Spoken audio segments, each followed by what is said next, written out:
There are moments in life when everything you believe to be true shatters in an instant. Moments when the careful architecture of your existence, built brick by brick over years of effort, compromise, and quiet surrender, collapses under the weight of a single revelation. For Melanie Torres, that moment arrived on a warm September evening in the south of France, seated at a table meant for celebration but designed for her destruction. She had spent 15 years building bridges to a family that never wanted her to cross. She had organized charity galas, curated memories, and swallowed her pride at 1,000 dinner parties where she smiled through thinly veiled insults. And now, orchestrating what should have been the crowning achievement of her career, a 75th birthday celebration for her mother, in-law in the French Riviera, she was about to discover that every bridge she'd built had been constructed over quicksand. I thought I was finally enough, she would think later, staring at her reflection in a hotel bathroom mirror. I thought this trip would change everything. And I was right, just not the way I imagined. What Melanie didn't know, as she finalized floral arrangements and confirmed the string quartet, was that the Harrington family had already written the final chapter of her story. They had cast her as the villain in a narrative she didn't even know existed. But here's the thing about underestimated women. When you spend years being invisible, you learn to see everything. And when you're finally pushed too far, you don't just walk away. You burn the house down on your way out. This is not a story about revenge, though revenge will play its part. This is a story about the moment a woman decides she will no longer be small for people who were never big enough to appreciate her. It's about the power that lives in the space between who others think you are and who you actually are. And it's about a birthday dinner that became a funeral. Not for a person, but for an illusion. By the end of this evening in France, the Harrington family would learn a lesson that comes too late for most. Never underestimate the woman you've spent years dismissing. Because she's been watching. She's been learning. And when she finally acts, she doesn't just leave. She takes everything that matters with her. The French have a saying, La vengeance est un plat qui se mange froid. Revenge is a dish best served cold. But sometimes it's served in the middle of a 5-star restaurant, with champagne glasses raised and cameras flashing, in front of everyone who ever doubted you. Sometimes it's served with a smile. And Melanie Torres had built her reputation in Chicago one perfect moment at a time. While other event planners chased celebrity clients and magazine features, she had carved out something rarer. Trust among people who had everything and trusted no one. Her portfolio wasn't just impressive, it was a masterclass in understanding what people really wanted when they said they wanted perfection. She could read a room the way a conductor reads a symphony, sensing when to amplify and when to soften, when to dazzle and when to disappear. But her greatest achievement, the one that should have secured her place in Chicago's elite circles forever, was also her greatest liability. She had married into the Harrington family. Marcus Harrington had swept into her life like a protagonist from a novel she hadn't known she was reading. Tall, articulate, with the kind of casual confidence that comes from never having to prove yourself, he had seemed different from the entitled men who usually populated her events. He asked questions. He listened. He made her laugh in the middle of a crisis when a senator's daughter's wedding cake collapsed 2 hours before the reception. He sees me, she had thought back then, watching him taste test replacement desserts with the earnestness of a child. He actually sees me. What she couldn't see through the haze of new love and late-night conversations, was that Marcus had always been very good at performing interest. He had learned it from his mother, Diane Harrington, a woman who had turned social performance into an art form so refined it was indistinguishable from reality. The Harrington family occupied that rare space in American society where old money meets new influence. Marcus's grandfather had built a pharmaceutical distribution empire in the 1950s, and subsequent generations had diversified into real estate, venture capital, and the kind of vague consulting that serves primarily to maintain access and appearance. They weren't billionaires, not quite, but they lived in a lakefront mansion in Lincoln Park, summered in Martha's Vineyard, and moved through the world with the unshakable certainty of people who had never been told no. Diane Harrington sat on the boards of 3 museums and 2 hospitals. Her husband, Roland, had been mentioned in Crane's Chicago business more times than most CEOs, and their son, Marcus, their golden child, their heir apparent, had chosen to marry a girl from Pilsen whose parents ran a small catering business. The Harringtons had never quite recovered from the scandal of that choice. For 15 years, Melanie had tried to prove herself worthy. She had taken etiquette classes she didn't need, learned wine pairings she'd never order, and mastered the art of laughing at jokes that weren't funny at fundraisers she didn't care about. She had reorganized her entire career around being available for Harrington family events, had moved into a house she didn't choose in a neighborhood that felt like a museum, had even changed her maiden name without hesitation because Diane had mentioned, just once, how confusing hyphenation could be. If I just work hard enough, she had told herself during those years, if I'm just perfect enough, they'll accept me. But acceptance is not something you earn from people who have decided your unworthiness is essential to their own identity. And perfection, in the hands of those who wish to punish you, becomes just another weapon they can use to prove you'll never belong. When Diane announced she wanted her 75th birthday celebrated in France, specifically in a private chateau in Provence that she'd visited once in her 20s and never forgotten, everyone in the family had turned to Melanie. Not because they trusted her, but because planning was what she did, and they needed someone to blame if anything went wrong. This is it, Melanie had thought, accepting the assignment with the enthusiasm of someone who still believed Fort could change minds. This is my chance to finally show them what I'm capable of. She had no idea she was walking into an execution where she had been cast as both executioner and condemned. Have you ever worked yourself to exhaustion for people who were planning your betrayal the entire time? The chateau Melanie had selected sat in the hills above Aix-en-Provence like something out of a 19th century painting, all honey-colored stone and lavender fields stretching toward mountains that turned purple at sunset. It had taken 4 months of negotiations, deposits that made her hands shake as she wired them, and careful coordination with French vendors whose relationship with punctuality was, to put it charitably, philosophical.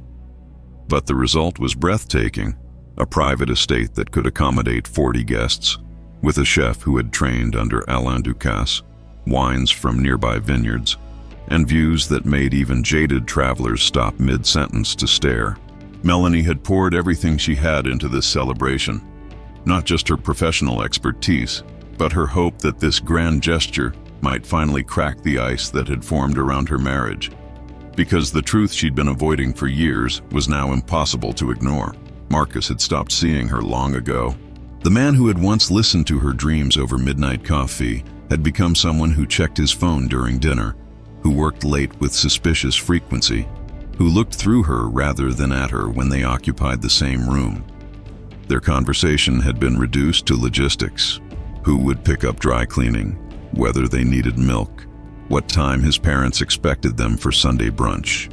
The intimacy had bled out so gradually that Melanie couldn't pinpoint when the wound had opened. She only knew that she was living with a stranger who wore her husband's face and slept on the far edge of a California king mattress that might as well have been an ocean. Maybe this trip will remind him, she had thought while booking flights, of who we used to be, of who I still am. The Harrington family had descended on Provence like an invading army, bringing with them 40 guests whose combined net worth could have funded a small nation's annual budget. Diane held court in the chateau's grand salon, receiving compliments on her impeccable taste in choosing this location, compliments she accepted without once mentioning that Melanie had spent hundreds of hours making it possible. Roland entertained a revolving audience with stories from his business ventures, each tale growing slightly more heroic with each retelling. And Marcus had brought his younger sister Claire and her husband, his college friends and their wives, and an inner guy Melanie hadn't seen from him in years. He laughed loudly at mediocre jokes, led impromptu wine tastings, and moved through the spaces Melanie had curated with the ease of someone who had never had to think about the labor behind beauty. "I'm invisible again," Melanie realized on the second day, watching Marcus explain the history of the region to guests, information she had carefully compiled and shared with him the night before. Without once glancing in her direction, she had become part of the infrastructure, as noticeable as the air conditioning or the Wi-Fi. Necessary, perhaps, but never acknowledged. That afternoon, she decided to take a walk alone through the lavender fields, needing distance from the performance, from the careful smile she'd worn for 48 hours straight. The September sun was still warm, and the air smelled of herbs and earth, and for 20 minutes she let herself imagine a different life, one where she wasn't always trying to be enough for people determined to find her lacking. She was returning to the chateau, her arms full of lavender she'd cut impulsively, when she heard voices drifting from an open window on the second floor. Marcus's voice, unmistakable in its cadence, and a woman's laugh that definitely wasn't his sister's. Melanie froze on the gravel path, lavender forgotten as fragments of conversation reached her through the warm afternoon air. The woman was teasing Marcus about something, her tone intimate in a way that sent ice through Melanie's chest. And Marcus was responding with the kind of playful affection Melanie hadn't heard directed at her in years. No, she thought, even as her body understood before her mind could catch up, dropping the lavender as if it had burned her. No, not her E. Not now. Not during the celebration I've destroyed myself to see her eat. But betrayal doesn't wait for convenient timing, and truth doesn't care about your careful plans.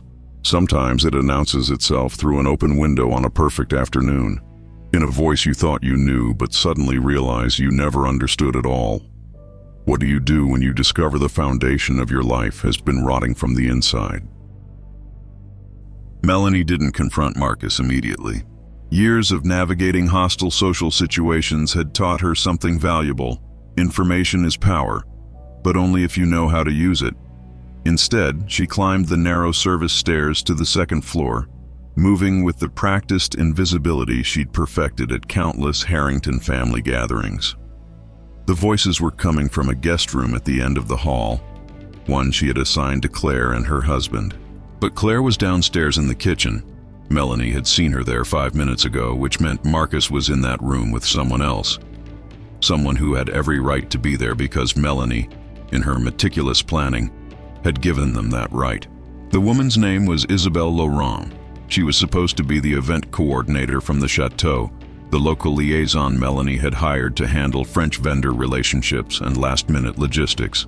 She was 32, spoke 4 languages, and had a smile that made people want to trust her instantly. Melanie had liked her immediately during their video calls, had felt grateful to have someone competent handling the details she couldn't manage from Chicago. She had never, not once, suspected that Isabelle's careful attention to Marcus's preferences, her frequent check-ins about his dietary restrictions and room comfort, had anything to do with professional thoroughness. How long? Melanie wondered, standing in that hallway with her heart hammering against her ribs. How long has this been happening, and how did I miss it? She didn't burst through the door. That would have been satisfying in the moment, but strategically foolish. Instead, she pulled out her phone and did what years of event planning had trained her to do. She documented. She photographed the closed door with its room number visible. She recorded 30 seconds of audio through the door. Nothing explicit, but enough to establish intimacy. Enough to prove Marcus was somewhere he shouldn't be with someone he shouldn't be with. And then she walked downstairs, past the grand salon where Diane was holding court, past the terrace where Roland was explaining French history to people who weren't listening, and out to her car parked in the circular drive. Her hands were steady as she opened her laptop. Her mind was clear as she logged into the shared email account she used for event coordination. What she found there rewired her understanding of everything. Because Isabelle Laurent wasn't just Marcus's affair, she was his co-conspirator. The email chain went back 6 months, long before Melanie had even suggested France as a location. Marcus had reached out to Isabelle first, had specifically requested she become involved in the planning, had paid her separately from the chateau's coordination fees. And their messages weren't just romantic, they were strategic. They discussed Melanie's situation, her unfortunate role, and the cleanest way to handle things after the celebration. There were references to lawyers Marcus had consulted, to accounts he was restructuring, to a timeline that had Melanie removed from his life before Christmas. The birthday celebration wasn't just a party Melanie had planned. It was the stage for her public humiliation, carefully designed by her husband and his mother. "They're going to divorce me, hooray," Melanie understood, scrolling through messages that discussed her like she was a problem to be solved rather than a person who had given 15 years to their family. "They're going to use this trip, this celebration I've killed myself to perfect, as the moment they cut me loose." The plan was elegant in its cruelty. During the birthday dinner, Diane would give a speech thanking everyone who had supported the family through challenging times. She would mention Marcus's personal growth and his difficult decisions. She would create a narrative where Marcus was the victim of a marriage that hadn't worked out, while Melanie, who had organized the entire event, would be cast as the outsider who had never quite fit in, who had tried but ultimately failed to become a true Harrington. The guests, primed by careful social signaling over the previous days, would understand. Melanie was being erased, and because she had planned every detail of this gathering, because her fingerprints were on every element of this celebration, her removal would seem almost poetic. The woman who built the stage would exit through the trapdoor she'd constructed herself. But here's the thing about people who underestimate you. They forget that competence cuts both ways, and the person who builds the stage also knows where all the structural weaknesses are hidden. When you discover you're the sacrifice in someone else's script, what choice do you have but to rewrite the ending? The next 24 hours were a masterclass in performance art. Melanie moved through the chateau like nothing had changed, confirming final details with the chef, adjusting floral arrangements, ensuring each guest felt attended to and valued. She smiled at Marcus when their paths crossed in hallways. She made small talk with Diane about the weather and the wine. She complimented Isabel on her coordination skills and asked if she needed anything to make her job easier. Inside, she was burning. Inside, she was calculating. Because Melanie Torres hadn't spent 15 years managing high-stakes events without learning a fundamental truth. The person who controls the details controls the narrative. And right now, despite their scheming, despite their secret emails and careful planning, Melanie still controlled every single detail of this celebration. She started with the contracts. Every vendor, every service provider, every element of this event had been booked under her name and her company's credentials. The chateau management knew her, trusted her, had dealt with her exclusively for months. When she called the estate director and explained that there had been a family emergency requiring significant changes to the final evening's arrangements, he didn't question her authority. Why would he? She was the coordinator. She was the one who had made this entire event possible. Within 3 hours, she had systematically dismantled the celebration that Diane had spent months anticipating. The string quartet that was supposed to play during dinner, released with a generous cancellation payment. The special vintage wine Roland had requested, redirected to a charity auction in Marseille. The custom birthday cake from a celebrated local pâtissier, donated to a children's hospital in Aix-en-Provence. One by one, every carefully curated element of the 75th birthday dinner disappeared. But Melanie didn't just take away, she replaced. She rebooked the private dining room for a différent party, a local family celebrating a wedding anniversary. People who had nothing to do with the Harringtons but who now held a legitimate paid reservation for the space. She arranged for the chateau's main kitchen to cater a simple buffet for the Harrington party, instead of the elaborate multi-course dinner she'd originally planned. She changed the audiovisual setup so that Diane's planned speech, loaded onto a laptop with accompanying photo montages, would have no way to be displayed.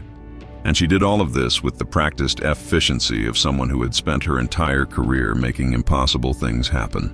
The difference was that this time, she was making impossible things unhappen. This time, she was the crisis, not the solution. The evening of Diane's 75th birthday arrived with the golden light that makes Provence famous. Guests gathered on the terrace in cocktail attire, sipping champagne and admiring the view. Unaware that the carefully constructed evening they'd been promised no longer existed, Diane descended the main staircase in a custom gown, her hair and makeup professionally done, ready for her moment of triumph. Marcus stood near the terrace entrance, his posture relaxed, Isabel positioned carefully across the space where she could watch, but not be obviously associated with him. They thought they were attending a coronation. They had no idea they were walking into a funeral. When the estate director approached Diane with apologies and confusion, explaining that there seemed to be a problem with the evening's arrangements, the first crack appeared in the Harrington armor. When Roland discovered that the dining room had been given to another party, that their elaborate dinner had been replaced with a casual buffet, that none of the special touches they'd requested were available, the crack became a fissure. And when they all turned, simultaneously, to find Melanie standing calmly near the lavender fields with her suitcase packed and a car waiting in the drive, they finally understood. The woman they'd spent 15 years dismissing had just dismantled their empire in a single afternoon. "I built this," Melanie's expression said as clearly as if she'd spoken the words aloud. "And I can destroy it just as easily." Have you ever watched powerful people realize they've underestimated someone and that their underestimation has cost them everything? The scene that unfolded on the Chateau Terrace that evening would become legend in certain Chicago social circles, whispered about at fundraisers and dinner parties for years to come. Diane Harrington, a woman who had never raised her voice in public, actually shrieked, a sound so unexpected that several guests froze mid-conversation, champagne flutes suspended halfway to their lips. Roland's face turned a shade of red that genuinely worried the two cardiologists in attendance. And Marcus looked like a man watching a building collapse in slow motion, unable to move, unable to look away, unable to do anything but witness the destruction. "What have you done?" Diane's voice cut through the evening air, all pretense of elegance abandoned. She had cornered Melanie near the gravel path, the other guests forming a loose semicircle like an audience who couldn't quite believe they were seeing. "This was my birthday, my celebration. How dare you?" But Melanie didn't let her finish. Years of swallowed responses, of bitten tongues and diplomatic silence dissolved in that moment. "How dare I what, Diane? Execute the plan you gave me. You wanted me to coordinate every detail of this evening. You wanted me to have complete control of the vendors, the schedule, the arrangements, and I did exactly that. The fact that you don't like the details I chose isn't really my problem anymore." The guests had gone completely silent now. This was better than theater, more compelling than any scripted drama, because everyone present knew the Harringtons, knew their carefully maintained image of family unity and social grace. Watching that image crack apart in real time was horrifying and mesmerizing in equal measure. Marcus finally found his voice. "Mel, let's talk about this privately. You're upset, I understand, but this isn't what?" Melanie turned to her husband, and something in her expression made him take an involuntary step backward. "Isn't appropriate? Isn't fair? You want to talk about appropriate, Marcus? Let's talk about Isabel. Let's talk about the 6 months of emails I found. Let's talk about how you planned to divorce me during your mother's birthday dinner, using the event I organized as the backdrop for my public humiliation." The silence that followed that statement was absolute. Several guests had pulled out their phones, no longer even pretending not to document what was happening. Isabel, to her credit, had disappeared into the chateau at some point during the confrontation, though whether from shame or strategy was unclear. Roland looked like he might actually have the heart attack his face had been threatening, and Diane's expression cycled through shock, rage, and then something more dangerous: calculation. She was trying to figure out how to control the narrative, how to spin this disaster into something survivable. But some disasters are too big to spin. "You have no proof of anything," Diane said finally, her voice ice. "You're clearly having some kind of breakdown, and these accusations are—" "I have all the proof I need." Melanie pulled her phone from her jacket pocket. "I have emails, I have recordings, I have bank statements showing Marcus's payments to Isabel that have nothing to do with event coordination." I have everything I need to make sure that when this story gets told, and it will get told, Diane, by me or by the 40 people standing here with cameras, the truth is very, very clear. She looked around at the assembled guests, recognizing faces from Chicago charity boards, from museum galas, from the overlapping circles where social power gets exercised. I spent 15 years trying to earn a place in this family. 15 years organizing your events, managing your social calendar, making you look good to people who matter. And the whole time, you were waiting for the right moment to throw me away. Well, congratulations. You got your moment. It just didn't go the way you planned. Melanie picked up her suitcase, and the sound of its wheels on gravel was the only noise in the entire courtyard. She walked past Marcus without looking at him, past Diane without acknowledging her, past the guests who parted like water to let her through. The car she'd called earlier was waiting at the end of the drive. She'd timed it perfectly, of course, because timing had always been her specialty. As she drove away from the chateau, watching it shrink in the rearview mirror, Melanie felt something she hadn't experienced in years. Lightness, as if she'd been carrying a weight so heavy she'd forgotten what freedom felt like. The Harringtons could have their chateau, their remaining guests, their salvaged buffet dinner, and their damaged pride. She had something more valuable, the truth and the willingness to use it. Behind her, standing in the ruins of a celebration that would never be forgotten for all the wrong reasons. The Harrington family was learning a lesson they should have learned 15 years ago. Never trap a woman who knows where all your secrets are buried, because she'll use them to dig your grave. When you finally stop trying to please people who will never be pleased, what happens to the space their approval used to occupy? If you're enjoying this story so far, don't forget to subscribe and hit the notification bell. That way you won't miss the next one. And if you'd like to support the channel, you can even buy me a coffee on Ko-fi. Every little bit helps keep these stories alive. Now, let's get back to it. The flight from Marseille to Chicago felt both endless and too short. Melanie sat in business class. She'd upgraded herself using miles she'd accumulated from years of planning events in distant cities, and tried to process what had happened. Part of her expected regret to arrive, the way morning brings clarity after a night of rash decisions. But the regret never came. Instead, she felt something closer to grief. Not for the marriage, which she now understood had been dying for years, but for the version of herself who had believed that effort could overcome contempt, that perfection could earn love. I was so tired, she thought, accepting a glass of wine from the flight attendant. I was so tired of being small so they could feel big. She had disabled her phone before boarding, knowing the messages would be relentless. Marcus's attempts at damage control, Diane's threats wrapped in civilized language, maybe even Roland's awkward attempt at negotiation. She didn't want to hear any of it. Not yet. Not until she was on solid ground, surrounded by her own things, in a space where she could think clearly. The woman sitting next to her, a French professor returning to Northwestern after a sabbatical, eventually asked what brought Melanie to France. A celebration that turned into a funeral, Melanie said, the wine making her honest. Or maybe a funeral that turned into a liberation. I'm not sure yet. The professor smiled knowingly. Sometimes they're the same thing. Chicago welcomed her back with unseasonable warmth, the September sun turning the lake into a mirror of light. But Melanie didn't go to the Lincoln Park mansion she'd shared with Marcus. Instead, she checked into a hotel downtown. Nothing fancy, just clean and anonymous, and finally turned on her phone. The messages were exactly what she'd expected.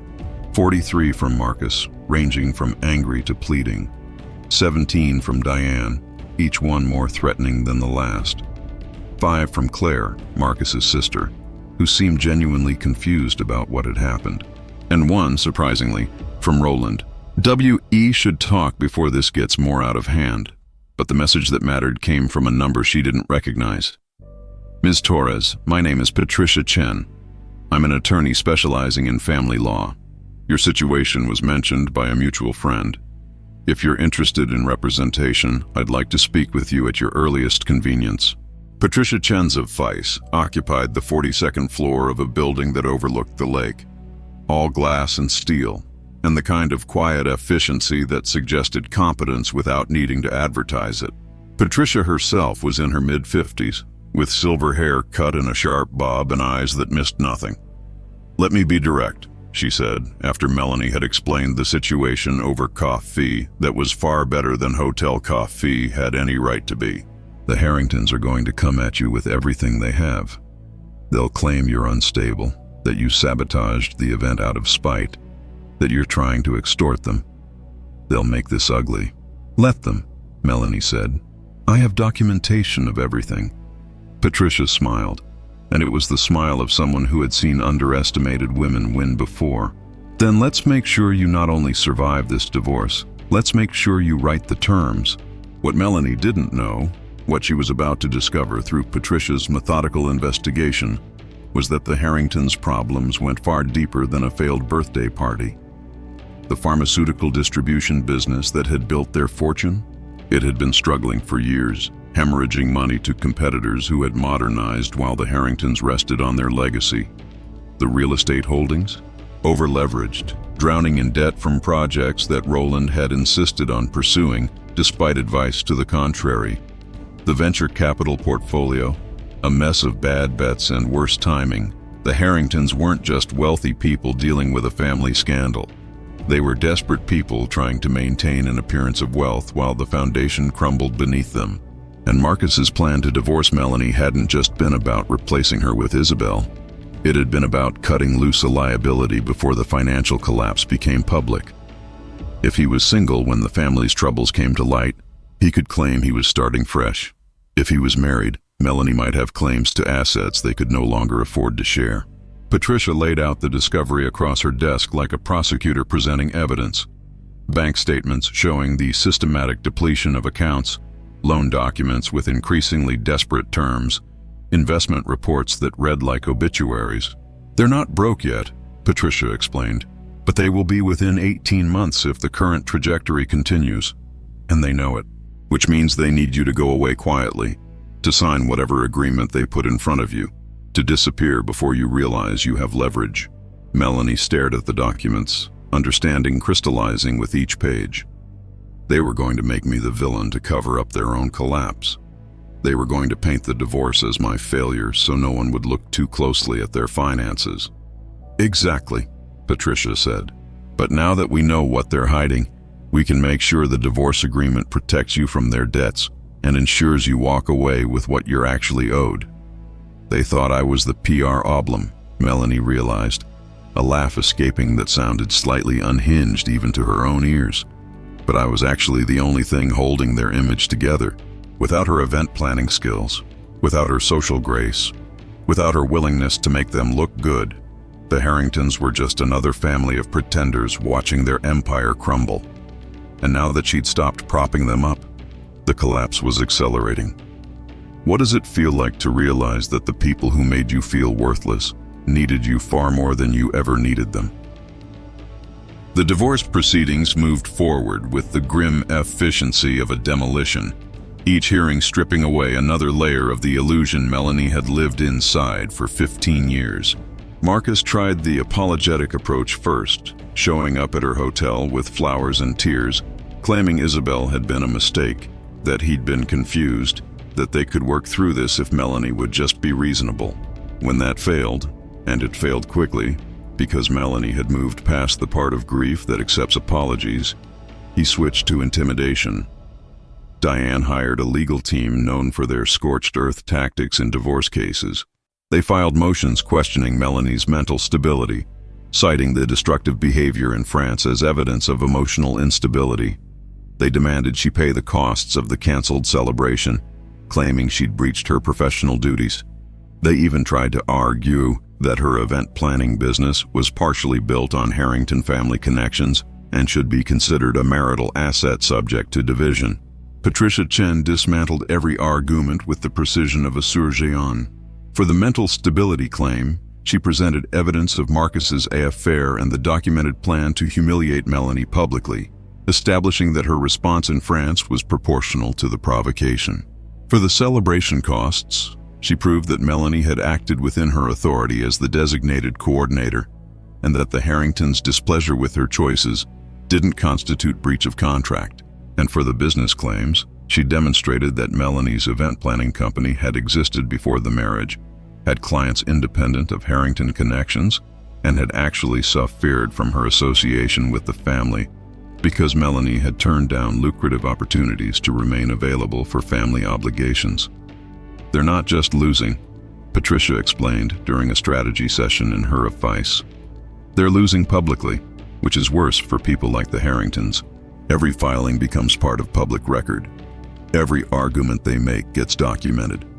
And all of it paints a picture of a family trying to destroy a woman who caught them planning her betrayal." The Chicago social circuit, always hungry for scandal, devoured the story with undisguised glee. The whispers that started in Provence had metastasized into full-blown gossip by the time the case reached the courts. Museum board members Diane had cultivated for years began to distance themselves, uncomfortable with the association. Business contacts started taking Roland's calls less frequently. Even Claire, who had tried to stay neutral, eventually sent Melanie a message. "I'm sorry. I didn't know it was like this. I should have seen it." The Harrington empire wasn't collapsing because of the divorce. The financial problems existed independently. But the divorce had accelerated everything, exposing cracks that might have remained hidden if Melanie had simply accepted her dismissal quietly. The settlement, when it finally came, wasn't about money. Though Patricia ensured Melanie received more than fair compensation for the years she'd invested and the career opportunities she'd sacrificed, it was about vindication.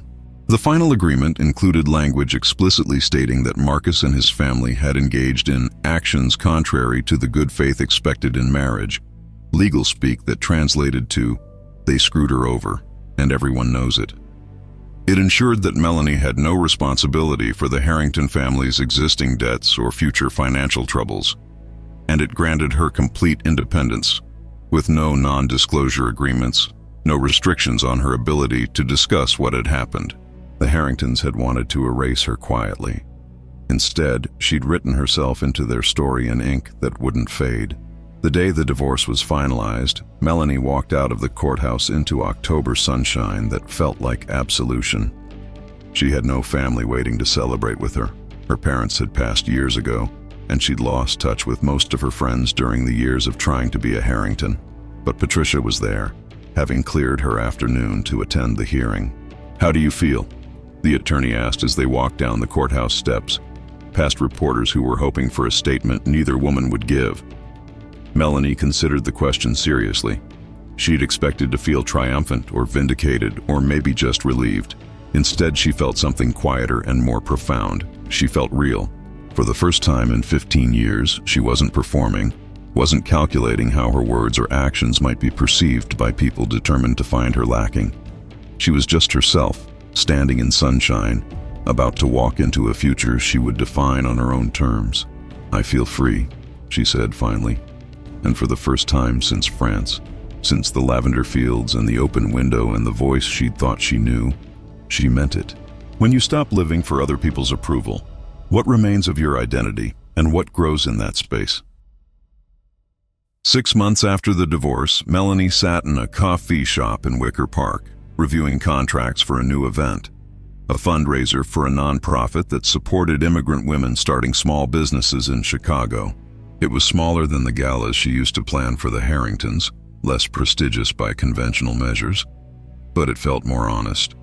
The organization's director, a woman named Rosa who had immigrated from Guatemala and built a successful bakery despite every obstacle Chicago could throw at her, had hired Melanie not because of social connections, but because she'd seen Melanie's work and trusted her vision.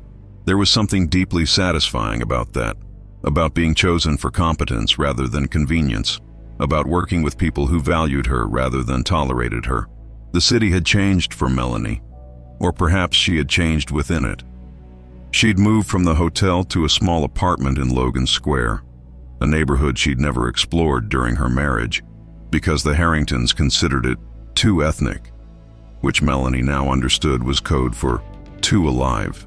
She'd reconnected with cousins she'd neglected during the years of trying to be someone else. She'd started taking Saturday morning walks along the lakefront without checking her phone every 5 minutes, without mentally rehearsing conversations she might need to have with Diane about upcoming events. The woman who had orchestrated that scene in France, decisive, powerful, unafraid, was still inside her. But now she lived there permanently, not just in moments of crisis. The Harringtons, meanwhile, had discovered that consequences rarely arrive alone. They bring friends. The financial troubles Patricia had uncovered became impossible to hide once the divorce proceedings made them part of public record. Roland had been forced to step down from 2 corporate boards, the optics of his family situation making him more liability than asset. The Lincoln Park mansion went on the market quietly, listed at a price that suggested desperation more than strategy. And Marcus, last Melanie had heard through the inevitably overlapping social circles, had relocated to California with Isabel, where apparently they were starting fresh, in a way that involved fewer yachts and more roommates than he'd probably imagined. Diane still made appearances at charity events, her posture as perfect as ever, but the power she'd once wielded had evaporated. It turned out that social influence, like so many things the Harringtons had taken for granted, required constant maintenance, and they'd lost the person who had been maintaining it. Melanie hadn't sought updates on the family. She didn't need to. Their collapse wasn't her responsibility, wasn't her triumph, wasn't even particularly satisfying now that she'd moved past anger into something more complicated. They had tried to destroy her to save themselves, and in doing so had accelerated their own destruction. It was almost Shakespearean in its irony, but Melanie had learned something in those months of rebuilding. Revenge is overrated. It burns hot and fades fast, leaving you empty when it's done. What lasts, what sustains you, is the life you build when you stop performing for an audience that will never applaud. What endures is the person you become when you finally stop apologizing for existing. Her phone buzzed with a message from Patricia. Saw the announcement about your fundraiser. Proud of you. Dinner soon? Melanie smiled and responded affirmatively. The attorney had become something unexpected. A friend. Maybe the first real friend Melanie had made in Chicago who knew her as herself, rather than as Marcus Harrington's wife. As she packed up her laptop and prepared to leave the coffee shop, a young woman at the next table leaned over hesitantly. "Excuse me, are you Melanie Torres, the event planner?" When Melanie confirmed, the woman's face lit up. "I've been following your story. What you did in France, standing up for yourself like that, it inspired me to leave a relationship that was suffocating me. I just wanted to say thank you." They talked for 10 minutes. This stranger who had become less strange with every sentence, about boundaries and self-worth, and the courage it takes to walk away from situations that look perfect from the outside, but feel hollow within. And when they parted, Melanie realized that the story she'd been afraid would define her negatively had instead become something else. Permission for other women to choose themselves over the appearance of success. This, she thought, walking toward the train station with March wind in her face and spring promising itself in the air. This is what winning actually looks like. Not destruction of enemies or accumulation of wealth, but the quiet, radical act of building a life that doesn't require you to diminish yourself to fit into it. The Harringtons had tried to write her out of their story, but in doing so, they'd given her the freedom to write her own. And her story, it turned out, was far more interesting than theirs had ever been. When you finally choose yourself over the version of yourself that others demand, who do you become, and what do you discover was always there, waiting. Melanie Torres's story didn't end with dramatic courtroom victories or public vindication, though those elements played their part. It ended, or rather began again, in the ordinary moments that constitute a life lived on your own terms. It began in the morning coffee she drank without anxiety about the day ahead, in the clients she chose because she believed in their work, rather than because they enhanced her social standing, in the way she moved through Chicago without the weight of constant performance pressing on her shoulders. The woman who had stood in those lavender fields in Provence, overhearing her own betrayal, had been transformed not by revenge, but by the simple revolutionary act of refusing to be erased. There's a question we rarely ask in stories of betrayal and comeback. What did she lose by winning? Because Melanie did lose things. She lost the financial security that comes from being married into wealth. She lost the social cachet of the Harrington name, the automatic access to certain rooms and certain conversations. She lost the version of her future she'd imagined for 15 years. Flawed as it was, it had still been a kind of map, and now she was navigating without one. But what she gained was immeasurable: herself, whole and undivided, no longer split between who she was and who she thought she needed to be. And in that wholeness, she discovered a strength that didn't depend on anyone's approval or validation. She discovered that she had always been enough. The Harringtons just weren't capable of seeing it. The real victory, the kind that sustains you in the quiet hours when the drama fades and you're left with just yourself and the life you're building, came from understanding a truth that sounds simple, but takes most people a lifetime to internalize. You cannot earn love from people who need you to be lesser so they can feel greater. You cannot perfect yourself into acceptance when your exclusion is essential to someone else's identity. The Harringtons didn't reject Melanie because she wasn't good enough. They rejected her because accepting her fully would have required them to examine their own values, their own cruelty, their own fragile sense of superiority. And that examination was something they could never afford. So what do we take from this story that unfolded between Chicago's sharp winters and Provence's gentle summers? Perhaps this: that the people who underestimate you are giving you a gift, though they don't mean to. They're showing you who they really are, giving you permission to stop wasting your energy on proving yourself to those who have already decided your unworthiness. They're creating the conditions that will eventually force you to choose yourself, which is the choice you should have made all along, but sometimes need a crisis to see clearly. And perhaps this too: that there's profound power in the moment you stop asking, "How do I make them accept me?" and start asking, "Why did I ever want acceptance from people who treat others this way?" Melanie Torres rebuilt her life one deliberate choice at a time, and in doing so, she became something the Harringtons could never be: free. Free from the need to perform, free from the fear of judgment, free from the exhausting mathematics of social climbing and strategic networking.